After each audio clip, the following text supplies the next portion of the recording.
ಎಲ್ಲರಿಗೂ ನಮಸ್ಕಾರ.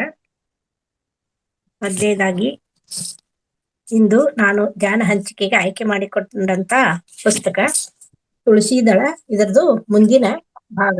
ತುಳಸಿದಳದ ಈಗ ಯಾವ ರೀತಿ ಅದು ತುಳಸಿದಳ ಪುಸ್ತಕ ಪ್ರಕಟಣೆಯಾಗಲು ಪತ್ರಿಜಿ ಗುರುಗಳಿಗೆ ಅದು ಪ್ರೇರಣೆ ಆಯ್ತಂತ ಅನ್ನೋದನ್ನ ನಾವು ಈ ಹಿಂದಿನ ಸಂಚಿಕೆಯಲ್ಲಿ ತಿಳಿದುಕೊಂಡಿದ್ದೀವಿ. ತುಳಸಿದಳ ಅಂದ್ರೆ 2 ದಳಗಳು. ಒಂದನೇದ್ದು ಪರಮ ಸತ್ಯ, ಎರಡನೇ ದಳ ಪರಮ ಕ್ರಿಯೆ. ಪರಮ ಸತ್ಯ ಅಂತಂದ್ರ ಇಲ್ಲಿ ನಾನು ನೋಡ್ಕೊಳ್ಳೋದು ನನ್ನನ್ನೇ ನಾನು ನೋಡ್ಕೊಳ್ಳೋದು, ಅಂದ್ರೆ ಅದನ್ನ ನಾನು ನೋಡ್ಕೊಳ್ಳೋಕು ಒಂದು ಪರಮ ಸತ್ಯ. ಪರಮ ಕ್ರಿಯೆ ಯಾವ್ದಂತಂದ್ರೆ ನಾವು ಧ್ಯಾನವನ್ನ ಮಾಡೋದು, ಆನಾಪಾನ ಸತಿ ಧ್ಯಾನವನ್ನ ಮಾಡೋದು ಅಂತ. ಇದು 2 ದಳಗಳು. ಈ 2 ದಳಗಳ ಇದರಿಂದ ಇದು ತುಳಸಿದಳ ಪ್ರಕಟವಾಯ್ತು ಈ ಪುಸ್ತಕ ಅಂತನ್ನೋದು. ಈ ಪುಸ್ತಕದ ಸಂಚಿಕೆಯಲ್ಲಿ ಒಟ್ಟು 175 ಪರಿಕಲ್ಪನೆಗಳ ಬಗ್ಗೆ ಅವರು ಪತ್ರಿಜಿಯವರು ನಮಗೆ ಇಲ್ಲಿ ತಿಳಿಸ್ಕೊಡ್ತಾ ಇದ್ದಾರೆ. ಈ ಪುಸ್ತಕದಲ್ಲಿ 175 ಪರಿಕಲ್ಪನೆಗಳು. ಒಂದೊಂದು ಪರಿಕಲ್ಪನೆ ಬಗ್ಗೆ ಇಲ್ಲಿ ಅವರು ಹೇಳ್ತಾ ಇದ್ದಾರೆ. ಮೊದಲನೇ ಪರಿಕಲ್ಪನೆ ಯಾವುದು ಅಂತಂದ್ರೆ ಆಧ್ಯಾತ್ಮಿಕ ಶಾಸ್ತ್ರಜ್ಞರು. ಅಂದ್ರೆ ನಾವು ಈಗ ಆಲ್ರೆಡಿ ಆಧ್ಯಾತ್ಮಿಕ ಧ್ಯಾನವನ್ನು ಹಂಚಿಕೆ ಮಾಡ್ಕೊಳ್ಳೋಕೆ ಧ್ಯಾನ ಪಡಿತಾ ಬಂದಿದ್ರು. ಅದಕ್ಕೆ ಆಧ್ಯಾತ್ಮಿಕ ಶಾಸ್ತ್ರಜ್ಞರು ಅಂದ್ರೆ ಅವ್ರಿಗೆ ಯಾವ ಶಾಸ್ತ್ರಜ್ಞರ ಪುಸ್ತಕಗಳನ್ನು ಓದಿದ್ದಾರೆ, ಅವ್ರಿಗೆ ಯಾರು ಪ್ರೇರಣೆ ಆಗಿದ್ದಾರೆ ಅಂತ ಅನ್ನೋದನ್ನ ನಮ್ಗೆ ಈ ಪುಸ್ತಕದಲ್ಲಿ ಅವರು ತಿಳಿಸ್ತಾ ಇದ್ದಾರೆ. ಮೊದಲನೇದಾಗಿ ಶಿವ ಹಿಂದೂ ಧರ್ಮದ, ನಮ್ಗೆಲ್ಲರಿಗೂ ಗೊತ್ತು ಶಿವ ಹಿಂದೂ ಧರ್ಮದ ಪ್ರಮುಖ ದೇವರುಗಳಲ್ಲಿ ಒಬ್ಬರು, ತ್ರಿಮೂರ್ತಿಗಳಲ್ಲಿ ಒಬ್ಬರಾಗಿದ್ದು ಸೃಷ್ಟಿ, ಸಂರಕ್ಷಣೆ ಮತ್ತು ವಿನಾಶದ ಚಕ್ರವನ್ನು ಅವರು ಪ್ರತಿನಿಧಿಸ್ತಾರೆ. ನಂತರ ವಿನಾಶದ ದೇವರು ಅಂತ ನಾವು ಅವ್ರನ್ನ ಕರೆಯಲ್ಪಡುತ್ತೇವೆ. ಬ್ರಹ್ಮಾಂಡವನ್ನ ಸಮತೋಲನದಲ್ಲಿಡಲು ಮತ್ತು ಕೆಟ್ಟದ್ದನ್ನ ನಾಶ ಮಾಡಲು ಶಿವನ ಪಾತ್ರ ಇಲ್ಲಿ ಮುಖ್ಯ ಅಂತ ಅನ್ನೋದನ್ನ ನಾವು ತಿಳಿದುಕೊಂಡಿದ್ದೇವೆ. ಮತ್ತು ಜ್ಞಾನೋದಯ ಮತ್ತು ಆಧ್ಯಾತ್ಮಿಕತೆಗೆ ಆದಿಗುರು ಅಂತ ನಾವು ಶಿವನನ್ನ ಇಲ್ಲಿ ಕಂಡುಕೊಳ್ತೇವೆ. ಅದೇ ರೀತಿ ಹೆರ್ಮಿಸ್ ಬಗ್ಗೆ ಅವರು ನಮಗೆ ತಿಳಿಸ್ತಾರೆ. ಹೆರ್ಮಿಸ್ ಅಂತಂದ್ರೆ ಅವರು ದೇವತೆಗಳ ಮತ್ತು ದೇವಿಗಳ ಸಂದೇಶಗಳನ್ನ ಭೂಮಿಗೆ ಬರುವಂತೆ ಮಾಡೋದು, ಏನು ಏಂಜಲ್ಸ್ ಅಂತ ಹೇಳ್ತೀವಲ್ಲ ಆ ರೀತಿ ಗ್ರೀಕ್ ದೇಶದ ದೇವರು ಇವರು ಹೆರ್ಮಿಸ್. ಅವರ ವೇಗ ಮತ್ತು ಜಾಣ್ಮೆಯಿಂದಾಗಿ ಅವರು ದೇವತೆಗಳ ದೂತನಾಗಿ ಇಲ್ಲಿ ಕೆಲಸ ನಿರ್ವಹಿಸ್ತಾರೆ. ಹೆರ್ಮಿಸ್ ಪ್ರಯಾಣಿಕರು ಮತ್ತು ಗಡಿಗಳನ್ನ ಮತ್ತು ಪ್ರಯಾಣವನ್ನ ಸುರಕ್ಷತೆಯಾಗಿ ಇಡಲು ಅವರು ಕೂಡ ಗ್ರೀಕ್ ದೇಶದ ದೇವರು ಅಂತ ಇಲ್ಲಿ ನಮಗೆ ತಿಳಿಸ್ತಾರೆ. ನಂತರ ಕೃಷ್ಣ ಪರಮಾತ್ಮನ ಬಗ್ಗೆ ನಾವೆಲ್ಲರೂ ಗೊತ್ತು. ಕೃಷ್ಣ ಪರಮಾತ್ಮ ಅಂದ ತಕ್ಷಣ ನಮ್ಗೆ ಭಗವದ್ಗೀತೆ ನೆನಪಾಗುತ್ತದೆ. ಕೃಷ್ಣನು ಕೂಡ ಹಿಂದೂ ಧರ್ಮದ ವಿಷ್ಣುವಿನ 8ನೇ ಅವತಾರವಾಗಿದ್ದು ಈ ಕುಲಕ್ಕೆ ಯಾದವ ಕುಲಕ್ಕೆ ಸೇರಿದವರಾಗಿದ್ದು, ಕುರುಕ್ಷೇತ್ರದ ಯುದ್ಧದ ಸಮಯದಲ್ಲಿ ಕೃಷ್ಣನು ತನ್ನ ಸೋದರ ಸಂಬಂಧಿ ಅರ್ಜುನನಿಗೆ ಮಾರ್ಗದರ್ಶನ ನೀಡುತ್ತಾ ಭಗವದ್ಗೀತೆಯನ್ನ ಓದಿಸಿದ್ದನ್ನ ನಾವು ಎಲ್ಲರೂ ಕಂಡುಕೊಂಡಿದ್ದೇವೆ. ಕೃಷ್ಣನು ಪ್ರೀತಿ ಮತ್ತು ದಯೆ, ಸ್ನೇಹ ಮತ್ತು ಶಾಂತಿಯ ಪ್ರತೀಕರಾಗಿದ್ದಾರೆ. ನಂತರ ಮಹಾವತಾರ್ ಬಾಬಾಜಿಯವರ ಜನನ ಮತ್ತು ಜೀವನಕ್ಕೆ ಸಂಬಂಧಿಸಿದಂತೆ ಯಾವುದೇ ಐತಿಹಾಸಿಕ ದಾಖಲೆಗಳಿಲ್ಲ. ಆದರೆ ಇವರು ಮರಣವಿಲ್ಲದ ಸಂತ ಅನ್ನೋದನ್ನ ನಾವು ವಾಣಿ ಮೇಡಮ್ ಅವರು ಯೋಗಿ ಆತ್ಮಕಥೆಯಲ್ಲಿ ತಿಳಿಸಿದಾಗ ನಾವು ಸ್ವಾಧ್ಯಾಯದಿಂದ ನಮ್ಗೆಲ್ಲರಿಗೂ ತಿಳಿದು ಬಂದಿದೆ. ಮತ್ತೆ ಲಹರಿ ಮಹರ್ಷಿಯರಿಗೆ ಇವರು ಕ್ರಿಯಾಯೋಗವನ್ನ ಬೋಧನೆ ಹೇಳ್ಕೊಟ್ಟಿದ್ದಾರೆ ಅಂತ ಅನ್ನೋದನ್ನ ನಾವು ತಿಳಿದುಕೊಂಡಿದ್ದೇವೆ. ಮಹಾವತಾರ ಬಾಬಾಜಿಯವರು ಈಗಲೂ ಕೂಡ ಹಿಮಾಲಯದ ಪ್ರದೇಶಗಳಲ್ಲಿ ಅಗಣಿತ ವರ್ಷಗಳಿಂದ ಅವರು ನೆಲೆಸಿದ್ದಾರೆ ಅಂತ ಅನ್ನೋದನ್ನ ನಾವು ಅನೇಕ ಸಂಚಿಕೆಗಳಲ್ಲಿ ಮತ್ತೆ ವಿಡಿಯೋಗಳಿಂದ ನಾವು ನೋಡಿದ್ದೇವೆ. ನಂತರ ಹೇಳೋದು ಬುದ್ಧನ ಬಗ್ಗೆ ಅವ್ರು ಹೇಳ್ತಾರೆ. ಅಂದ್ರೆ ಈಗ ಆಧ್ಯಾತ್ಮಿಕ ಶಾಸ್ತ್ರಜ್ಞರು ಯಾರ್ಯಾರು ಅವರ ಪುಸ್ತಕಗಳನ್ನು ಯಾರವರು ಓದಿ 1,00,000 ಪುಸ್ತಕಗಳನ್ನು ಓದಿದ್ದೇನಂತ ಏನ್ ತಿಳಿಸ್ತಾರಲ್ಲ, ಅದರಲ್ಲಿ ಇವ್ರಿಗೆಲ್ಲರೂ ಕೂಡ ಆಧ್ಯಾತ್ಮಿಕ ಶಾಸ್ತ್ರಜ್ಞರಂತ ತಿಳಿಸಿದ್ದಾರೆ. ನಂತರ ಮಹಾವೀರ ಬಗ್ಗೆ ಹೇಳ್ಬೇಕಂದ್ರೆ ಅವರು ಜೈನ ಧರ್ಮದ 24ನೇ ಕೊನೆಯ ತೀರ್ಥಂಕರಾಗಿದ್ದು, ರಾಜವೈಭೋಗ ಇದ್ದರೂ ಕೂಡ ಅವನ್ನೆಲ್ಲ ತ್ಯಜಿಸಿ ಅವರು ಕಠಿಣ ತಪಸ್ಸಿನ ಮೂಲಕ ಜ್ಞಾನೋದಯವನ್ನ ಪಡೆದರು.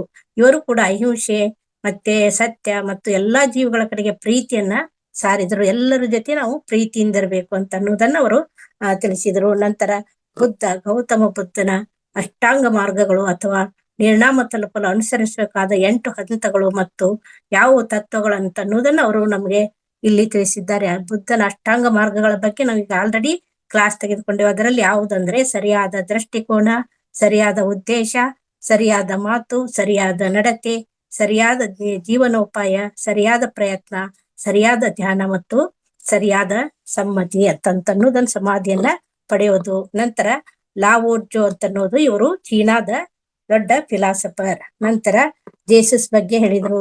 ಇವರು ಕೂಡ ಮತ್ತೆ ಜೋರಾಸ್ಟರ್ ಅಂತ ಅನ್ನೋ ಬಗ್ಗೆ ಹೇಳಿದ್ರು. ಇವರು ಕೂಡ ಇರಾನಿಯನ್ ರಿಲಿಜಿಯನ್ ಫೌಂಡರ್ ಜೋರಾಸ್ಟರ್, ಅವ್ರ ಬಗ್ಗೆ ಅವರು ತಿಳಿಸಿದ್ದಾರೆ. ನಂತರ ಜೇಸಸ್ ಬಗ್ಗೆ ಅವರು ತಿಳಿಸಿದ್ದಾರೆ. ಜೇಸಸ್ ಬಗ್ಗೆ ನಾವು ತಿಳಿದುಕೊಂಡಂತೆ ನನ್ನ ತಂದೆಯ ಸೃಷ್ಟಿಯಲ್ಲಿ ಅನೇಕ ಲೋಕಗಳಿವೆ. ಈಗ ನಾವು ಹೇಳ್ತೇವೆ ಈ ಸೃಷ್ಟಿಯಂತೆ ಅನೇಕ ಲೋಕಗಳಿದೆ ಅಂತ ಅನ್ನೋದನ್ನ ನಾವು ಬಹಳಷ್ಟು ಸೆಷನ್ಗಳಲ್ಲಿ ತಿಳಿದುಕೊಂಡಿದ್ದೇವೆ. ಅದೇ ರೀತಿ ನನ್ನ ತಂದೆಯ ಸೃಷ್ಟಿಯಲ್ಲಿ ಅನೇಕ ಲೋಕಗಳಿವೆ. ನೀವು ಇನ್ನೊಬ್ಬರಿಗೆ ಯಾವ ರೀತಿ ಮಾಡುತ್ತೀರೋ ಅದೇ ರೀತಿ ನಿಮಗೂ ಆಗುತ್ತದೆ. ಈ ಪ್ರಪಂಚದಲ್ಲಿ ಸಂಪತ್ತಿಗಾಗಿ ಹಾರಾಡಬೇಡ, ಅಂದ್ರೆ ಸಂಪತ್ತಿಗಾಗಿ ನಾವು ಬಡದಾಡೋದು ಬೇಡ. ನಿಜಕ್ಕೂ ಮೇಲಿನ ಲೋಕಗಳ ಸಂಪತ್ತನ್ನು ಹೊಂದಲು ಪ್ರಯತ್ನಿಸಬೇಕು. ಅಂದ್ರೆ ನಾವು ಊರ್ಧ್ವ ಲೋಕಕ್ಕೆ ಹೋಗ್ಲಿಕ್ಕೆ ಏನು ನಮಗ ಧ್ಯಾನ ಬೇಕು, ಆ ಧ್ಯಾನವನ್ನ ಪಡೆದುಕೊಳ್ಳಲಿಕ್ಕೆ, ಅಂತ ಧ್ಯಾನ ಸಂಪತ್ತನ್ನು ಪಡೆದುಕೊಳ್ಳಲಿಕ್ಕೆ ನಾವು ಹೋರಾಟ ಮಾಡಬೇಕು. ಆದ್ರೆ ಪ್ರಾಪಂಚಿಕದಲ್ಲಿ ಇರುವಂತ ಸಂಪತ್ತಿಗಾಗಿ ಹೋರಾಟ ಬೇಡ ಅಂತ ಅನ್ನೋದನ್ನ ನಮಗೆ ಜೇಸಸ್ ಕ್ರಿಸ್ತವ್ರು ಹೇಳ್ತಾರೆ. ಆಮೇಲೆ ಇರಾನಿಯನ್ ಪ್ರೋಪೆಟ್ ಮಾಣಿಯ ಬಗ್ಗೆ ಹೇಳ್ತಾರೆ. ನಂತರ ಮೊಹಮ್ಮದ್ ಪೈಗಂಬರ್ ಬಗ್ಗೆ ಹೇಳ್ತಾರೆ. ಅವರು ಮಕ್ಕಾ ಪಟ್ಟಣದ ಸಮೀಪದಲ್ಲಿರುವಂತ ಹೀರಾ ಬೆಟ್ಟದ ಗುಹೆಯಲ್ಲಿ ಧ್ಯಾನ ಮಾಡಿಕೊಂಡು ಇರುವ ಗಾಬ್ರಿಯಲ್ ಎಂಬ ಆಸ್ಟ್ರಲ್ ಮಾಸ್ಟರ್ ಮೂಲಕ ಯೋಗ ಸಿದ್ಧಿಯನ್ನ ಪಡೆದುಕೊಂಡ್ರು. ಇವರು ಮೊಹಮ್ಮದ್ ಪೈಗಂಬರ್ ಅವರು. ಇವರು ವಿಗ್ರಹಾರಾಧನೆಯನ್ನು ಬುಡ ಸಮೇತ ಇವರು ವಿಗ್ರಹಾರಾಧನೆಯನ್ನ ಮಾಡಬಾರದು ಅಂತ ಅನ್ನೋದನ್ನ ಸ್ಪಷ್ಟವಾಗಿ ಬುಡ ಸಮೇತ ಕಿತ್ತೊಗೆಯಲಿಕ್ಕೆ ಅವರು ಏನು ನಮ್ಗೆಲ್ಲ ಧ್ಯಾನವನ್ನ ನೀಡಿದ್ದಾರೆ. ನಂತರ ಟಿಬೇಟಿಯನ್ ಮಿಲಾರೆಪ ಗುರು ಅವ್ರದ್ದು ಈಗ ಆಲ್ರೆಡಿ ನಾವು ಸೂರ್ಯನಾಗಲಾಂಬಿಕಾ ಮೇಡಮ್ ಅವರಿಂದ ಅವ್ರದ್ದು ತಿಳಿದುಕೊಂಡಿದ್ದೆ. ಒಂದೇ ಜನ್ಮದಲ್ಲಿ ಅವರು ಬುದ್ಧತ್ವವನ್ನ ಪಡೆದುಕೊಂಡವರು. ನಂತರ ಗುರು ನಾನಕ್ ಅವರು, ಶೇತ ಮಹಾಸ್ಟರ್, ಡಾನ್ ಜುವಾನ್, ಲೋಬ್ ಸಾಂಗ್ರಾಂಪ, ಓಶೋ, ಈ ರೀತಿ ಇವರೆಲ್ಲರೂ ಕೂಡ ಆಧ್ಯಾತ್ಮಿಕ ಶಾಸ್ತ್ರಜ್ಞರು ಅಂತ ತಿಳಿಸ್ತಾರೆ. ಹೀಗೆ ಇನ್ನೂ ಅನೇಕ ವಿಶ್ವವಿಖ್ಯಾತಿ ಹೊಂದಿರುವಂತ ಮತ್ತು ಅಷ್ಟಾಗಿ ಯಾರಿಗೂ ತಿಳಿಯದಿರುವವರು ಇವರು. ನಮಗೆ ಈ ಧ್ಯಾನಕ್ಕೆ ಬಂದ ನಂತರ ಇವರೆಲ್ಲರೂ ಆಧ್ಯಾತ್ಮಿಕ ಶಾಸ್ತ್ರಜ್ಞರು ಅನ್ನೋದು ಅರ್ಥ ಆಯ್ತು. ಇಲ್ಲಂದ್ರೆ ನಾವು ಗೊತ್ತಾಗ್ತಿದ್ದಿಲ್ಲ. ಇವ್ರಿಗೆ ಯಾರಿಗೂ ತಿಳಿಯದೇ ಇರುವವರನ್ನ ನಮಗೆಲ್ಲರಿಗೂ ಪರಿಚಯ ಮಾಡಿಸಿಕೊಟ್ಟಿದ್ದಾರೆ. ಅವರೆಲ್ಲರಿಗೂ ನಾವು ಇಂತಹ ಆಧ್ಯಾತ್ಮಿಕ ಶಾಸ್ತ್ರಜ್ಞರಿಗೆ ಎಲ್ಲರಿಗೂ ನಾವು ವಂದನೆಗಳನ್ನ ಸಲ್ಲಿಸೋಣ ಅಂತ ಅವರು ತಿಳಿಸ್ತಾರೆ. ಎಲ್ಲರೂ ಮಹಾ ಯೋಗಿಗಳೇ, ಎಲ್ಲರೂ ಮಹಾ ಆಧ್ಯಾತ್ಮಿಕ ಶಾಸ್ತ್ರಜ್ಞರೇ, ಎಲ್ಲರೂ ಸ್ಪಿರಿಚುವಲ್ ಸೈಂಟಿಸ್ಟ್. ಇವರೆಲ್ಲರೂ ಏನ್ ಹೇಳಿದ್ವಲ್ಲ ನಾವು, ಇವರೆಲ್ಲ ಸ್ಪಿರಿಚುವಲ್ ಸೈಂಟಿಸ್ಟ್, ಆಧ್ಯಾತ್ಮಿಕ ವಿಜ್ಞಾನಿಗಳು. ನಾವು ಸಹ ಅವರಂತೆ ಆಗಬೇಕು ಅಂತ ಅವರು ಯೋಚನೆ. ನೋಡಿ ಎಷ್ಟೊಂದು ದೊಡ್ಡ ಯೋಚನೆ. ನಮಗೆಲ್ಲ ಇವರೆಲ್ಲರೂ ಪರಿಚಯ. ನಾವು ಯಾಕೆ ಅವರಂತೆ ಅವರ ಏನು ಹೇಳಿದ್ದಾರೆ ಅವರೆಲ್ಲ ಹೇಳಿದಂತ ಮಾರ್ಗದಲ್ಲಿ ನಾವು ನಡೆಯುತ್ತಾ ಅವರಂತೆ ನಾವು ಕೂಡ ಯೋಗ ಶಾಸ್ತ್ರಜ್ಞರಾಗ್ಬೇಕು ಅಂತ ಅನ್ನೋದನ್ನು ಅವರ ಮೊದಲನೇ ಪರಿಕಲ್ಪನೆ. ನಂತರ ಎರಡನೆಯ ಪರಿಕಲ್ಪನೆ ಅಂತಂದ್ರೆ ಆಧ್ಯಾತ್ಮಿಕ ಶಾಸ್ತ್ರ. ಈಗ ಆಧ್ಯಾತ್ಮಿಕ ಶಾಸ್ತ್ರಜ್ಞರು ಯಾರು ಅನ್ನೋದನ್ನ ನಮ್ಗೆ ಅರ್ಥ ಆಯ್ತು. ಆಧ್ಯಾತ್ಮಿಕ ಶಾಸ್ತ್ರ ಅಂತಂದ್ರೆ ಏನು ಅಂತ ಅನ್ನೋದನ್ನ ಇಲ್ಲಿ ಹೇಳ್ತಾರೆ. ಶಾಸ್ತ್ರ ಅದೇ ಒಂದು ಶಬ್ದದಲ್ಲಿ ನಾವು ನೋಡಿದಾಗ ಶಾಸ್ತಿ ಮತ್ತು ಅಸ್ತ್ರ. ಅಂದ್ರೆ ಅಸ್ತ್ರ ಅಂದ್ರೇನು, ಆಯುಧ, ಒಂದು ವೆಪನ್. ನಮಗೆ ಒಂದು ಆಯುಧ, ಆಧ್ಯಾತ್ಮಿಕ ಶಾಸ್ತ್ರವನ್ನು ಪಡೆಯಲಿಕ್ಕೆ ಒಂದು ಆಯುಧ ಆಧ್ಯಾತ್ಮಿಕ ಶಾಸ್ತ್ರ. ಅದನ್ನ ಬಗ್ಗೆ ಎಲ್ಲಿ ಎರಡನೇ ಸಂಚಿಕೆಯಲ್ಲಿ ತಿಳಿಸಿದ್ದಾರೆ. ಅನಿವಾರ್ಯವಾಗಿ ಮತ್ತು ಕ್ರಮಬದ್ಧವಾಗಿ ಪ್ರಪ್ರಥಮವಾಗಿ ಕಲಿಯಬೇಕಾದ ಶಾಸ್ತ್ರ ಇದು. ಎಲ್ಲ ಶಾಸ್ತ್ರ ಈಗ ಆಲ್ರೆಡಿ ನಾವು ಸಾಮಾಜಿಕ ಶಾಸ್ತ್ರ, ಜೀವಶಾಸ್ತ್ರ, ಪ್ರಾಣಿಶಾಸ್ತ್ರ, ಅನೇಕ ಶಾಸ್ತ್ರಗಳು, ಖಗೋಳ ಶಾಸ್ತ್ರ, ಇಂಥ ಶಾಸ್ತ್ರಗಳನ್ನ ನಮ್ಮ ಪ್ರತಿ ಒಂದು ಎಜುಕೇಶನ್ ಇದ್ರಲ್ಲಿ ತೆಗೆದುಕೊಳ್ತಾ ಇದ್ದೇವೆ. ಈ ಎಲ್ಲ ಶಾಸ್ತ್ರಕ್ಕಿಂತ ಆಧ್ಯಾತ್ಮಿಕ ಶಾಸ್ತ್ರ ಎಲ್ಲರೂ ಕಲಿಯಲೇಬೇಕು. ಎಲ್ಲರಿಗೂ ಇದು ಅವಶ್ಯವಾಗಿ ಬೇಕೇ ಬೇಕು. ಅವಶ್ಯವಾಗಿ ಇದನ್ನ ಕಲಿಯಬೇಕು. ಉಳಿದ ಶಾಸ್ತ್ರಕ್ಕಿಂತ ಆಧ್ಯಾತ್ಮಿಕ ಶಾಸ್ತ್ರ ತುಂಬಾ ಮುಖ್ಯ. ಜೀವನದ ಈ ಶಾಸ್ತ್ರವನ್ನ ನಾವು ಕಲಿಯೋದ್ರಿಂದ ಜೀವನದ ಸತ್ಯಗಳು ಯಾವುದು ಅನ್ನೋದನ್ನ ನಾವು ತಿಳಿದುಕೊಳ್ಳಬಹುದು ಅಂತ ಇಲ್ಲಿ ಎರಡನೇ ಪ್ರಕಲ್ಪನೆಯಲ್ಲಿ ತಿಳಿಸಿದ್ದಾರೆ. ನಂತರ ಮೂರನೆಯದಲ್ಲಿ ಆಧ್ಯಾತ್ಮಿಕ ಶಾಸ್ತ್ರದ ವಿಭಾಗಗಳು. ಈಗ ಆಲ್ರೆಡಿ ಆಧ್ಯಾತ್ಮಿಕ ಶಾಸ್ತ್ರ ಅಂತಂದ್ರೆ ತಿಳಿದುಕೊಂಡಿದ್ವಿ, ಆಧ್ಯಾತ್ಮಿಕ ಶಾಸ್ತ್ರಜ್ಞರ ಬಗ್ಗೆ ತಿಳಿದ್ವಿ. ಮೂರನೆಯ ಪರಿಕಲ್ಪನೆ ಯಾವುದು ಅಂದ್ರೆ ಆಧ್ಯಾತ್ಮಿಕ ಶಾಸ್ತ್ರದ ವಿಭಾಗಗಳು. ಈಗ ನಮ್ದು ಯಾವುದೇ ಸಬ್ಜೆಕ್ಟ್ ತೆಗೆದುಕೊಂಡಾಗ ಅಲ್ಲಿ ಏನ್ ವಿಭಾಗ ಇರ್ತಾವ ಅದೇ ರೀತಿ ಪತ್ರಿಜಿ ಗುರುಗಳು ಇದರಲ್ಲಿ ಕೂಡ ಒಂದು 4 ವಿಭಾಗಗಳನ್ನಾಗಿ ವಿಂಗಡಣೆ ಮಾಡಿದ್ದಾರೆ.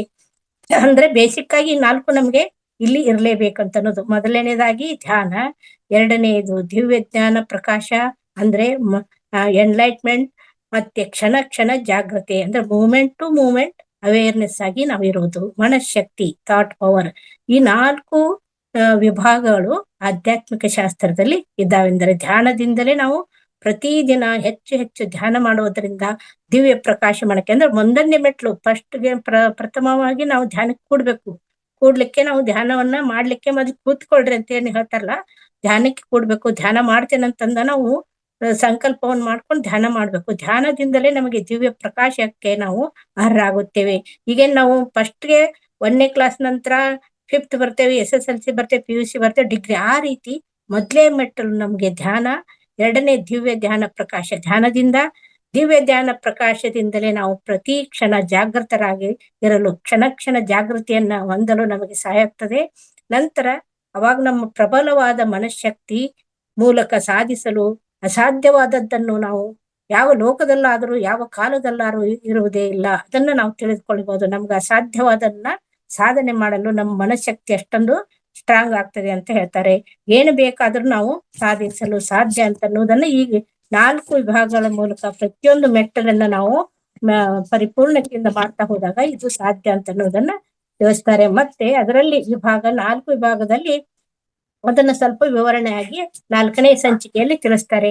ಮೊದಲೇದು ಧ್ಯಾನ. ಈಗ ಆಲ್ರೆಡಿ ನಮ್ಗೆಲ್ಲರಿಗೂ ಗೊತ್ತಿದೆ ಧ್ಯಾನ ಇನ್ನ ಆನಾಪಾನಸತಿ ಧ್ಯಾನವನ್ನ ಯಾವ ರೀತಿ ಮಾಡ್ಬೇಕಂತ ಅನ್ನೋದನ್ನ ನಾವು ಪ್ರತಿಯೊಂದು ಅಳವಡಿಸ್ಕೊಂಡಿದ್ದೀವಿ.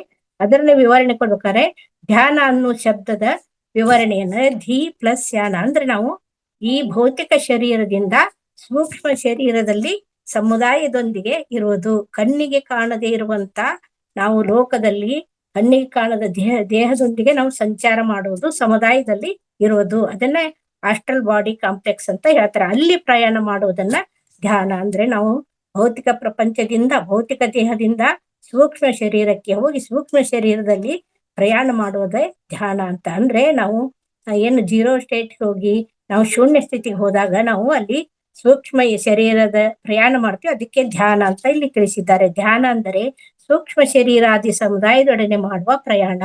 ಇದನ್ನು ಆಸ್ಟ್ರಲ್ ಟ್ರಾವೆಲ್ ಅಂತ ಹೇಳುತ್ತೇವೆ. ಭೌತಿಕವಾಗಿ ನಾವು ಭೌತಿಕವಾಗಿ ನಾವು ಪ್ರಯಾಣ ಮಾಡ್ಬೇಕಾದ್ರೆ ಒಂದು ಸೈಕಲ್ ತಗೋತೇವೆ, ಅಥವಾ ಕಾಲ್ನಡಿಗೆಯಲ್ಲಿ ಹೋಗ್ತೇವೆ, ಕಾರ್ನಲ್ಲಿ ಹೋಗ್ತೇವೆ, ಟ್ರೈನಲ್ಲಿ ಹೋಗ್ಬೋದು, ಬಸ್ಸಲ್ಲಿ ಹೋಗ್ಬೋದು. ಆದರೆ ಧ್ಯಾನದ ಮೂಲಕ ನಾವು ಸರ್ವ ಲೋಕಗಳನ್ನು ನಾವು ಪ್ರಯಾಣಿಸಬಲ್ಲೆವು. ಯಾವ ರೀತಿ ನಮ್ದು ಯಾವುದೇ ವೆಹಿಕಲ್ ಇಲ್ದಂಗೆ ನಾವು ಸೂಕ್ಷ್ಮ ಶರೀರದಲ್ಲಿ ಪ್ರಯಾಣ ಮಾಡಬಹುದು. ಮತ್ತು ಸರ್ವ ಲೋಕ ವ್ಯಾಸಿಗಳನ್ನು ನಾವು ಭೇಟಿ ಆಗ್ತೇವೆ. ಹೇಳ್ತಾರಲ್ಲ, ಹಿಂದಿನವರು ನಮ್ಮ ಪೂರ್ವಜರನ್ನ ನಾವು ಭೇಟಿ ಆಗ್ಬೋದು ಅಂತ ನಮ್ಗೆ ತಿಳಿಸ್ತಾರಲ್ಲ, ಅದೇ ರೀತಿ ನಾವು ಸರ್ವ ಲೋಕ ವಾಸಿಗಳನ್ನ ನಾವು ಭೇಟಿ ಆಗ್ಬೋದು. ಮತ್ತೆ ಹೈಯರ್ ಮಾಸ್ಟರ್ಸ್ನ ನಾವು ಭೇಟಿ ಆಗ್ಬೋದು ಧ್ಯಾನದ ಮೂಲಕ. ಮತ್ತು ಧ್ಯಾನದ ಮೂಲಕ ಸರ್ವ ಲೋಕದ ರಹಸ್ಯಗಳನ್ನ ನಾವು ತಿಳಿಯಲಿಕ್ಕೆ ಸಹಾಯವಾಗುತ್ತದೆ. ಅಲ್ಲದೆ ಸರ್ವ ಲೋಕದ ಆನಂದಗಳನ್ನು ಇಲ್ಲಿ ಪಡೆಯುವಂತ ಸಂತೋಷವನ್ನು ಹೊರತುಪಡಿಸಿ ನಾವು ಮಹಾದಾನವನ್ನ ಧ್ಯಾನದ ಮೂಲಕ ಪಡೆಯಬಹುದು. ಅದಕ್ಕಾಗಿ ನಾವು ಹೆಚ್ಚು ಹೆಚ್ಚು ಧ್ಯಾನವನ್ನ ಮಾಡಬೇಕು ಅಂತ ಪ್ರತಿದಿನ ಗುರುಜಿಯವರು ನಮ್ಗೆ ಇಷ್ಟೊಂದು ಅವಕಾಶಗಳನ್ನು ಕೊಟ್ಟಿದ್ದಾರೆ. ಇದು ಧ್ಯಾನದ ಒಂದು ಪರಿಕಲ್ಪನೆ. ನಂತರ ದಿವ್ಯ ಧ್ಯಾನ ಪ್ರಕಾಶ ಅಂತಂದ್ರೆ, ದಿವ್ಯ ಜ್ಞಾನ ಪ್ರಕಾಶ ಅಂದ್ರೆ ಇಲ್ಲಿ ನಾನು ಯಾರು, ನಾನು ಇಲ್ಲಿ ಏಕೆ ಬಂದೆ, ಎಲ್ಲಿಂದ ಬಂದೆ, ಎಲ್ಲಿಗೆ ಹೋಗುತ್ತಿದ್ದೇನೆ, ನಾನು ಬಂದ ಕಾರಣ ಏನು, ನಾನು ಏತಕ್ಕಾಗಿ ಇಲ್ಲಿ ಜನ್ಮ ತಾಳಿದೆ, ಸತ್ತ ಮೇಲೆ ನಾನು ಏನಾಗುತ್ತೇನೆ, ಇದರನ್ನೆಲ್ಲ ನಿಜಕ್ಕೂ ಇವೆಲ್ಲ ಘಟನೆಗಳು ಹೇಗೆ ನಡೆಯುತ್ತವೆ ಅನ್ನೋದನ್ನ ನಾನು ಜನನ ಮರಣ ಚಕ್ರದ ಪರಮಾರ್ಥದಲ್ಲಿ ಸಿಕ್ಕಿಕೊಂಡು ನನಗಿದು ಅರ್ಥ ಆಗಿರುವುದಿಲ್ಲ. ಇಲ್ಲಿ ನಾನು ಆಧ್ಯಾತ್ಮಿಕ ಬಂದ ನಂತರ ಇಲ್ಲಿ ಶರೀರ, ಮನಸ್ಸು, ಬುದ್ಧಿ, ಮೌನ, ಪ್ರಕ್ಷಾಳನೆ, ಆಧ್ಯಾತ್ಮಿಕ ಅನುಭವ, ಲೋಕ ಕಲ್ಯಾಣ ಸೇವೆ, ಇದನ್ನ ನಾವು ಸ್ಟೆಪ್ ಬೈ ಸ್ಟೆಪ್ ಮಾಡ್ತಾ ಮಾಡ್ತಾ ಮಾಡ್ತಾ ಹೋದಾಗ ಇದು ನನಗೆ ದಿವ್ಯ ಧ್ಯಾನ ಪ್ರಕಾಶ ಇಲ್ಲಿ ನಮಗೆ ಕಂಡು ಬರ್ತದೆ. ಯಾಕೆ ಮತ್ತೊಬ್ಬರ ಧ್ಯಾನಿಗಳು, ಅದಕ್ಕಾಗಿ ನಾವು ಪ್ರತಿದಿನ ಇಲ್ಲಿ ಹಂಚಿಕೆ ಬಹಳಷ್ಟು ಜನ ಹಿರಿಯ ಮಾಸ್ಟರ್ನ ಕರೆದು ಗುರುಜಿಯವರು ನಮ್ಗೆ ಇಲ್ಲಿ ಅವಕಾಶ ಮಾಡ್ಕೊಡ್ತಾ ಇದ್ದಾರೆ. ಯಾಕೆಂದ್ರೆ ಅವರ ಅನುಭವಗಳನ್ನ ನಾವು ಪಡಿತಾ ಹೋದಾಗ ನಾವು ಕೂಡ ಅನುಭವ ಪಡೆಯುವುದರಲ್ಲದೆ ನಾವು ಅನುಭವ ತೆಗೆದುಕೊಳ್ಳಿಕ್ಕೆ ಸಮರ್ಥರಾಗುತ್ತೆ. ಆದ್ದರಿಂದ ನಾವು ಮತ್ತೊಬ್ಬರ ಧ್ಯಾನಿಗಳ ಅನುಭವ ಕೇಳಬೇಕು. ನಾನು ಹೆಚ್ಚು ಪುಸ್ತಕಗಳನ್ನ ಓದುವುದರ ಮೂಲಕ, ಆ ಧ್ಯಾನಿಗಳ ಅನುಭವವನ್ನು ಕೇಳುವುದರ ಮೂಲಕ ನಾನು ಇಲ್ಲಿ ದಿವ್ಯ ಜ್ಞಾನ ಪ್ರಕಾಶವನ್ನ ಪಡೆಯಲು ಸಾಧ್ಯವಾಗುತ್ತದೆ ಅಂತ ಅನ್ನೋದನ್ನು ಅವರು 5ನೇ ಪ್ರಕಲ್ಪನೆಯಲ್ಲಿ ತಿಳಿಸಿದ್ದಾರೆ. ನಂತರ 6ನೇ ಪ್ರಕಲ್ಪನೆಯಲ್ಲಿ ಅವ್ರದ್ದು ಕ್ಷಣ ಕ್ಷಣ ಜಾಗೃತಿ ಅಂದ್ರೆ 3ನೇ ಸ್ಟೆಪ್. ಫಸ್ಟ್ ಮೊದಲನೇದು ಧ್ಯಾನ, 2ನೇದು ದಿವ್ಯ ಧ್ಯಾನ ಪ್ರಕಾಶ, 3ನೇದು ಕ್ಷಣ ಕ್ಷಣ ಜಾಗೃತಿ. ಅಂದ್ರೆ ಪ್ರತಿ ಕ್ಷಣ ಕೂಡ ನಾವು ಜಾಗೃತರಾಗಿರೋದು ಅಂದರೆ ಎನ್ನುವುದು ಧ್ಯಾನದ ಮೂಲಕವೇ ಇದು ನಮ್ಗೆ ಮೊದಲೇದು ಧ್ಯಾನ ಮಾಡಿದಾಗ ದಿವ್ಯ ಜ್ಞಾನ ಪ್ರಕಾಶ ಆದಾಗ ನಮ್ಗೆ ತಿಳಿತಾ ಇದೆ. ಯಾಕಂದ್ರೆ ನಾನು ಈಗ ಏನ್ ಮಾಡ್ತಾ ಇದ್ದೀನಿ, ನಾನು ಮಾಡೋದು ಕೆಟ್ಟದ್ದು ಒಳ್ಳೆಯದು ಅನ್ನೋದನ್ನ ನನ್ನ ಮನಸ್ಸಿಗೆ ನಾನು ಅರ್ಥ ಮಾಡಿಕೊಂಡಾಗ ಅದೇ ಕೂಡ ನಮ್ಗೆ ಜಾಗೃತ ಅವಸ್ಥೆ. ಈ ಸ್ಥಿತಿಯಲ್ಲಿ ಸದಾ ಎಚ್ಚರಿಕೆಯಿಂದ ಇರುವುದು ನಡೆಯುತ್ತಿರುತ್ತದೆ. ಈ ಸದಾ ವರ್ತಮಾನ ಸ್ಫೂರ್ತಿಯನ್ನೇ ನಾವು ಹೊಂದುತ್ತಿರುತ್ತೇವೆ.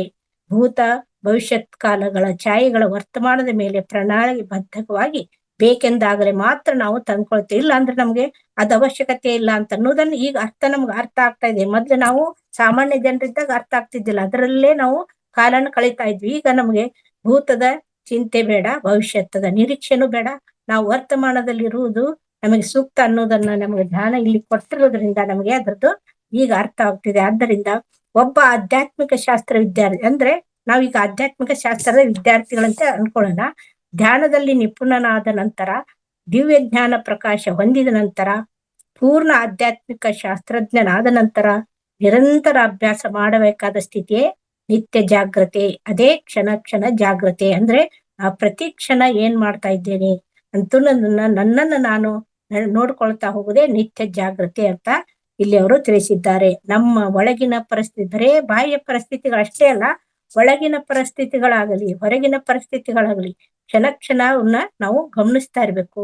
ಗಮನಿಸಿ ಅದರಲ್ಲಿ ನಾವು ಏನು ಬದಲಾವಣೆ, ನನ್ನಲ್ಲಿ ಏನನ್ನ ರೂಪಾಂತರ ಮಾಡ್ಕೊಳ್ಬೇಕು ಅನ್ನೋದನ್ನ ಕಂಡುಕೊಳ್ಬೇಕು ಅಂತ ಅನ್ನೋದನ್ನ ಇಲ್ಲಿ ಅವರು ತಿಳಿಸಿದ್ದಾರೆ. ನಿರಂತರವಾದ ಬದಲಾದ ಲೋಕದಲ್ಲಿ ಪ್ರಸ್ತುತ ಸಂದರ್ಭವನ್ನು, ಪ್ರಸ್ತುತ ಸಮಸ್ಯೆಯನ್ನು ಗುರುತಿಸಿ ಅದಕ್ಕೆ ಅನುಗುಣವಾಗಿ ನಾವು ಜಾಗೃತಿಯಿಂದ ಇರುವುದೇ ಕ್ಷಣ ಕ್ಷಣ ಜಾಗೃತಿಯ ಸ್ಥಿತಿ ಅಂತ ತಿಳಿಸ್ತಾರೆ.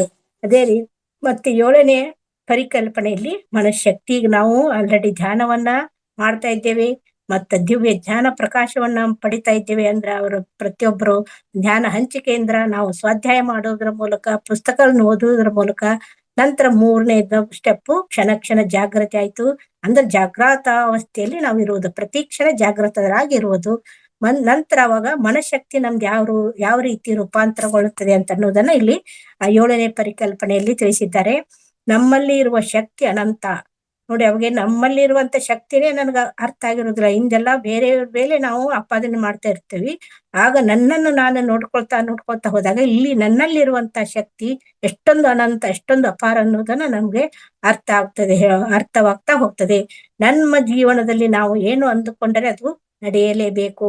ಸುರಕ್ಷಿತವಾದ ಮನಸ್ಸಿಗೆ, ಅಚಂಚಲವಾದ ಮನಸ್ಸಿಗೆ, ಬುದ್ಧಿಪೂರ್ಣವಾದ ಮನಸ್ಸಿಗೆ ಪ್ರಪಂಚದಲ್ಲಿ ಎದುರೇ ಇಲ್ಲ. ನೋಡಿ, ನಮ್ಮ ಮನಸ್ಸು ಎಷ್ಟೊಂದು ಇದೆ ಅಂದ್ರೆ, ನಮಗೆ ಮನಸ್ಸನ್ನ ನಾವು ಮಾಡಿದಾಗ ಅಂದ್ರೆ ಮನಃಶಕ್ತಿ ಅಷ್ಟೊಂದು ನಾವು ಸ್ಟ್ರಾಂಗ್ ಆದಾಗ ನಾವು ಏನ್ ಮಾಡ್ಬೇಕು ಅನ್ಕೊಂತೀವಿ ಅದೆಲ್ಲ ಸಾಧ್ಯ ಅಂತ ಅನ್ನೋದನ್ನ ಇಲ್ಲಿ ಪತ್ರಿಜಿ ಗುರುಗಳು ನಮ್ಗೆ ತಿಳಿಸಿದ್ದಾರೆ.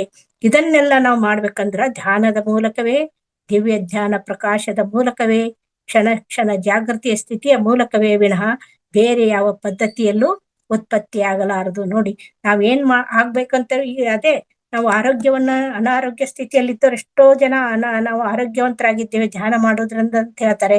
ನಮಗೆ ಏನೋ ಒಂದು ನೋವಿನಿಂದಿದ್ವಿ, ಆ ನೋವಿನಿಂದ ಈ ಧ್ಯಾನಕ್ಕೆ ಬಂದ ನಂತರ ನಮಗೆ ತುಂಬಾ ನಿರಾಳವಾಗಿದೆ ಅಂತ ತಿಳಿಸ್ತಾರೆ. ಅಂದ್ರೆ ಇದನ್ನೆಲ್ಲ ನನ್ನನ್ನು ನಾನು ಅರಿತುಕೊಳ್ತಾ ಹೋದಾಗ ಮಾತ್ರ ಇದು ಸಾಧ್ಯ ಅಂತ ಅನ್ನೋದನ್ನ ಇಲ್ಲಿ ತಿಳಿಸ್ಕೊಟ್ಟಿದ್ದಾರೆ ಈ ಪರಿಕಲ್ಪನೆಯಲ್ಲಿ. ಅಂದ್ರೆ ಮನಸ್ಸನ್ನ ನಾವು ಬದಲಾವಣೆ ಮಾಡ್ಕೊಳ್ಬೇಕು. ಮನಸ್ಸನ್ನ ಸ್ಟ್ರಾಂಗ್ ಮಾಡ್ಕೊಂಡಾಗ ನಾವು ಇಲ್ಲಿ ಈ ಸ್ಥಿತಿಗೆ ಹೋಗೋದಲ್ಲೂ ನಾ ಏನ್ ಅನ್ಕೊಂತೇನೆ ಅದನ್ನ ನಾನು ಪಡೆಯಲು ಸಾಧ್ಯ ಇದೆ ಅನ್ನೋದನ್ನ ಈ ಸ್ಥಿತಿಗೆ ಬಂದಾಗ ಮಾತ್ರ ಅರ್ಥವಾಗುತ್ತದೆ ಅಂತ ಅನ್ನೋದನ್ನ ತಿಳಿಸಿದ್ದಾರೆ. ಪರಿಣಿತಿ ಹೊಂದಿದ ಪೂರ್ಣಾತ್ಮರು ಅಂದರೆ ಸಹ ಸೃಷ್ಟಿಕರ್ತರು ಪ್ರಬಲವಾದ ತಮ್ಮ ಮನಃಶಕ್ತಿಯ ಮೂಲಕ ನೂತನ ಅಂಶಾತ್ಮಗಳ ಸೃಷ್ಟಿ ಮತ್ತು ಪ್ರತ್ಯೇಕ ಲೋಕಗಳ ಸೃಷ್ಟಿ ಮಾಡುತ್ತಾರೆ. ಇಲ್ಲಿ ನಾವು ಕೇವಲ ಜೀವಾತ್ಮ ಅಲ್ಲ, ಅಂಶಾತ್ಮ ಅಂತ ನಾವು ಇಲ್ಲಿ ತಿಳಿದುಕೊಳ್ಳಲಿಕ್ಕೆ ಸಾಧ್ಯ ಅಂತ ಅನ್ನೋದನ್ನ ಅವರು ಈ ಪರಿಕಲ್ಪನೆಯಲ್ಲಿ ನಮಗೆ ತಿಳಿಸಿದ್ದಾರೆ. ಸೃಷ್ಟಿಗೆ ಮೂಲ ಶಕ್ತಿ ಮನಃಶಕ್ತಿಯೇ ಕಾರಣ. ನಮ್ಮಲ್ಲಿ ಅಪಾರ ಶಕ್ತಿ ಇದೆ, ಅದನ್ನ ನಾವು ಬಳಸಿಕೊಳ್ಳಲೇಬೇಕು. ಬಳಸಿಕೊಳ್ಳೋದಿಲ್ಲ, ಅದನ್ನ ಈಗ ನಾವು ಏನ್ ಮಾಡ್ತೇವೆ, ವೇಸ್ಟ್ ಮಾಡ್ಕೊಂಡ್ಬಿಡ್ತೇವೆ. ಅದ್ರ ಶಕ್ತಿನೇ ನಮ್ಗೆ ಅರ್ಥ ಇರೋದಿಲ್ಲ. ಅದನ್ನ ನಾವು ಈ ಧ್ಯಾನದ ಮೂಲಕ ಪಡೆದುಕೊಳ್ಬಹುದು ಅನ್ನೋದನ್ನ ಚಿಕ್ಕ ಪರಿಕಲ್ಪನೆ ಕೊಡೋದ್ರ ಮೂಲಕ ನಾವು ಈಗ ಆಲ್ರೆಡಿ ಬಹಳಷ್ಟನ್ನ ಅಳವಡಿಸ್ಕೊಂಡಿದೀವಿ. ಆದ್ರೂ ಕೂಡ ಅದನ್ನ ನೆನಪು ಮಾಡಿ ಈ ಪುಸ್ತಕ ಸ್ವಾಧ್ಯಾಯ ಮಾಡೋದ್ರಿಂದ ಏನಾಗ್ತದೆ ಅಂದ್ರೆ, ನಾವು ಅಳವಡಿಸ್ಕೊಂಡಿದ್ದು ಅದನ್ನ ಸರಿಯೋ ತಪ್ಪು ಅನ್ನೋದನ್ನ ನೋಡ್ಕೊಂಡು ನಾವು ಯಾವ್ದು ಸರಿಯಾದ ದಾರಿ ಇದೆ ಅದನ್ನಲ್ಲಿ ನಾವು ಸಾಗಲಿಕ್ಕೆ ಈ ಒಂದು ಪರಿಕಲ್ಪನೆಗಳು ತುಂಬಾ ಸಹಾಯಕವಾಗುತ್ತವೆ ಅನ್ನೋದನ್ನ ಇಲ್ಲಿ ತಿಳಿಸಿದ್ದಾರೆ. ನಂತರ ಈಗ ಮೊದಲನೇದಾಗಿ ಧ್ಯಾನದ 4 ಪರಿಕಲ್ಪನೆಗಳನ್ನ ಅವರು ಆಧ್ಯಾತ್ಮಿಕ ಶಾಸ್ತ್ರದ ಬಗ್ಗೆ ಹೇಳಿದ್ರು. ನಂತರ ಧ್ಯಾನ ಮಾಡುವುದರಿಂದ ಏನು ಲಾಭಗಳು ಅಂತ ಅನ್ನೋದನ್ನ ಈಗಾಗಲೇ ನಾವು ತಿಳಿದುಕೊಂಡೆ. ಧ್ಯಾನ ಮಾಡೋದ್ರಿಂದ ಶಾರೀರಿಕ ಆರೋಗ್ಯ, ಮಾನಸಿಕ ಪ್ರಶಾಂತಿ, ಬುದ್ಧಿ ಕುಶಲತೆ, ಆರ್ಥಿಕ ಸಂಕ್ಷೇಪ, ಮತ್ತೆ ಸಮಿತ್ರ ಪ್ರಾಪ್ತಿ, ಆಧ್ಯಾತ್ಮಿಕ ಶಾಸ್ತ್ರದ ವಿಜ್ಞಾನದ ಬಗ್ಗೆ ನಾವು ಇನ್ನೂ ಮುಂದೆ ಹೋಗ್ಲಿಕ್ಕೆ ನಮಗೆ ಇಲ್ಲಿ ಸಹಾಯವಾಗುತ್ತದೆ. ಆದ್ದರಿಂದ ಧ್ಯಾನ ಯೋಗ ಎನ್ನುವುದು ತಿಳಿಯದವರಿಗೆ ಆಧ್ಯಾತ್ಮಿಕ ಶಕ್ತಿಗಳು ದೃಗ್ಗೋಚರಗಳು ಆಗುತ್ತವೆ ಅಂತ ನಮ್ಗೆ ಹೌದು. ಇಲ್ಲಿ ನಮ್ ಬಂದ ನಂತರ ಅದು ಅರ್ಥ ಆಗಿರೋದನ್ನ ನಾವು ಗಮನಿಸ್ಕೊಳ್ಬಹುದು. ಧ್ಯಾನಕ್ಕೆ ಬಂದ ನಂತರ ಇಲ್ಲಿ ನಮಗೆ ಏನೇ ತಿಳಿಯದೇ ಇದ್ದಂತ ಅನೇಕ ಅಪಾರ ವಿಷಯಗಳನ್ನ ನಾವು ಇಲ್ಲಿ ಕಂಡುಕೊಳ್ತಾ ಇದ್ದೇವೆ. ಆಧ್ಯಾತ್ಮಿಕ ಸತ್ಯಗಳು ನಮ್ಗೆ ಇಲ್ಲಿ ಅರ್ಥ ಆಗ್ತವೆ. ಆದ್ದರಿಂದ ಅನೇಕ ವಿಧಗಳು ನಮಗೆ ಪರ್ಯವ್ಯಸನ ಆಗುತ್ತವೆ. ನಿಜಕ್ಕೂ ಅವರಿಗೆ ಯಾವ ವಿಧವಾದ ಸ್ವಸ್ಥತೆಯೂ ಇರುವುದಿಲ್ಲ. ನಾವು ಈ ಧ್ಯಾನಕ್ಕೆ ಬಂದ್ರೆ ಆರೋಗ್ಯನೂ ನಮಗೆ ಸುಧಾರಣೆ ಆಗುವುದಲ್ಲದೆ ಮಾನಸಿಕ ಶಾಂತಿನೂ ಮಾನಸಿಕವಾಗಿನೂ ಸದೃಢ ಆಗ್ತೇವೆ. ನಮ್ಮಲ್ಲಿರುವಂತ ಬುದ್ಧಿ ಕುಶಲತೆ ಹೆಚ್ಚಾಗುತ್ತದೆ. ಆರ್ಥಿಕವಾಗಿ ನಾವು ಸಂಕ್ಷೇಪವನ್ನು ಹೊಂದ್ಬೋದು. ಅಂದ್ರ ಆರ್ಥಿಕವನ್ನ ನಾವು ಯಾವ ರೀತಿ ಅದನ್ನ ನಾವು ಬಳಸ್ಕೊಳ್ಬಹುದು ಅನ್ನೋದನ್ನ ನಾವು ಇಲ್ಲಿ ತಿಳಿಸ್ಕೊಳ್ಬಹುದು ಅಂತ ಅನ್ನೋದನ್ನ ಇಲ್ಲಿ ಗುರೂಜಿಯವರು ನಮ್ಗೆ ತುಂಬಾ ವಿವರಣೆಯನ್ನ ನೀಡಿದ್ದಾರೆ. ಧ್ಯಾನಿಗಳಲ್ಲದವರಿಗೆ ಅಂದ್ರೆ ಧ್ಯಾನ ಮಾಡ್ತಾ ಇದ್ದವ್ರಿಗೆ ಶಾರೀರಿಕ ಅನಾರೋಗ್ಯ, ಮಾನಸಿಕ ಅಶಾಂತಿ, ಆಧ್ಯಾತ್ಮಿಕ ಅನ್ನೋದು ತಪ್ಪಿದ್ದೇ ಅಲ್ಲ. ಹೌದು, ನಾವು ಕಂಡ್ಕೊಳ್ತಾ ಈಗ ನಾವು ಬಂದ ನಂತರ ಇಲ್ಲಿ ನಮಗೆ ಮಾನಸಿಕ ಆರೋಗ್ಯದೊಂದಿಗೆ ಶಾರೀರಿಕ ಆರೋಗ್ಯದೊಂದಿಗೆ ಮಾನಸಿಕ ಆರೋಗ್ಯ ಮತ್ತು ಆಧ್ಯಾತ್ಮಿಕ ಜ್ಞಾನ ಹೆಚ್ಚಿಗೆ ಆಗ್ತಿರೋದನ್ನ ನಾವು ಪ್ರತಿದಿನ ಈ ಕ್ಲಾಸ್ಗಳಲ್ಲಿ ಜಾಯಿನ್ ಆಗ್ತಾ ಇರೋದ್ರಿಂದ ನಮಗೆ ಆಗೋದನ್ನ ನಾವು ಪ್ರತಿಯೊಬ್ಬರು ನಾವೇ ನೋಡ್ಕೊಳ್ಬೇಕು. ಬೇರೆಯವ್ರು ನಾವು ಕಂಡ್ಕೊಳ್ಳಿಕ್ಕೆ ಇಲ್ಲಿ ಸಾಧ್ಯವಾಗ್ತದೆ. ಜ್ಞಾನಿಗಳಲ್ಲದವರಿಗೆ ಸುಮಿತ್ರ ಶೂನ್ಯತೆ ಅಂದರೆ ಸಂಘದಲ್ಲಿ ಒಳ್ಳೆ ಮಿತ್ರರು ಇಲ್ಲದಿರುವುದು. ಜ್ಞಾನಿಗಳಲ್ಲದವರಿಗೆ ಆಧ್ಯಾತ್ಮಿಕ ಅಜ್ಞಾನ ಅಂದರೆ ನಾವು ಯಾರು ಏತಕ್ಕಾಗಿ ಇಲ್ಲಿ ಜೀವಿಸುತ್ತಿದ್ದೇವೆ ಸ್ವಲ್ಪವೂ ತಿಳಿಯದಿರುವುದು ಎನ್ನುವುದು ತಪ್ಪಿದ್ದಲ್ಲ. ಅದು ನಿಜ. ಹೌದು, ಅವ್ರಿಗೆ ಸಾಮಾನ್ಯರಿಗೆ ಇದ್ರದ್ದು ಅರ್ಥ ಗೊತ್ತಿಲ್ಲ. ನಾವು ಇಲ್ಲಿ ಬಂದಾಗ ನಮಗೆ ಇದ್ರದ್ದು ನಾನು ಯಾಕೆ ಬಂದೆ ಅಂತ ಅನ್ನೋದನ್ನ ನಾನು ತಿಳ್ಕೊಳ್ಳಿಕ್ಕೆ ಸಾಧ್ಯ ಆಗ್ತದೆ. ಅದನ್ನ ಇದೇ ಪ್ರಶ್ನೆಯನ್ನು ಅವ್ರಿಗೆ ಹೇಳಿದಾಗ ಅವ್ರಿಗೆ ಅರ್ಥ ಆಗುದಿಲ್ಲ. ಅವ್ರಿಗೆ ಈ ಧ್ಯಾನದ ಬಗ್ಗೆ ಗೊತ್ತಿರುದಿಲ್ಲ. ಅದು ತಪ್ಪಿದ್ದಲ್ಲ. ಆದ್ರೆ ಅವ್ರನ್ನ ನಾವು ಧ್ಯಾನಕ್ಕೆ ನಾವು ಇಲ್ಲಿ ಕರೆದುಕೊಂಡು ಬರ್ಬೇಕಂತ ಅನ್ನೋದನ್ನ ಧ್ಯಾನ ಪ್ರಚಾರ ಮಾಡ್ಬೇಕು. ಸೇವೆ ಮತ್ತೆ ಸ್ವಾಧ್ಯಾಯ ಮಾಡ್ಬೇಕು. ಮತ್ತೆ ಇದನ್ನ ನಾವು ಪಡೆದುಕೊಂಡ ಧ್ಯಾನವನ್ನು ಮತ್ತೊಬ್ಬರಿಗೆ ಹೇಳ್ಬೇಕು. ಈ ಹೇಳೋದ್ರ ಮೂಲಕ ಅವರನ್ನು ಕೂಡ ನಾವು ಧ್ಯಾನಿಗಳನ್ನಾಗಿ ಮಾಡ್ಬೋದು ಅಂತ ಅನ್ನೋದನ್ನ ಇಲ್ಲಿ ಈ ರೀತಿ ಹೇಳಿದ್ದಾರೆ. ಇದಕ್ಕೆ ಧ್ಯಾನದಿಂದ ಆಗುವ ಇಷ್ಟೊಂದು ಲಾಭಗಳನ್ನ ತಿಳಿಸಿದ್ದಾರೆ. ಈ ಸಂಚಿಕೆಯಲ್ಲಿ ನಾನು ಇಷ್ಟೊಂದು ಧ್ಯಾನವನ್ನು ಹೇಳಿಕೊಳ್ಳಲು ನಮ್ಗೆ ಅವಕಾಶ ಮಾಡಿಕೊಟ್ಟಿದ್ದಕ್ಕಾಗಿ ಗುರೂಜಿಯವರಿಗೂ ಹಾಗೂ ಈ ವೇದಿಕೆಗೂ ನಾನು ಧನ್ಯವಾದಗಳನ್ನು ಅರ್ಪಿಸ್ತೇನೆ. Thank you.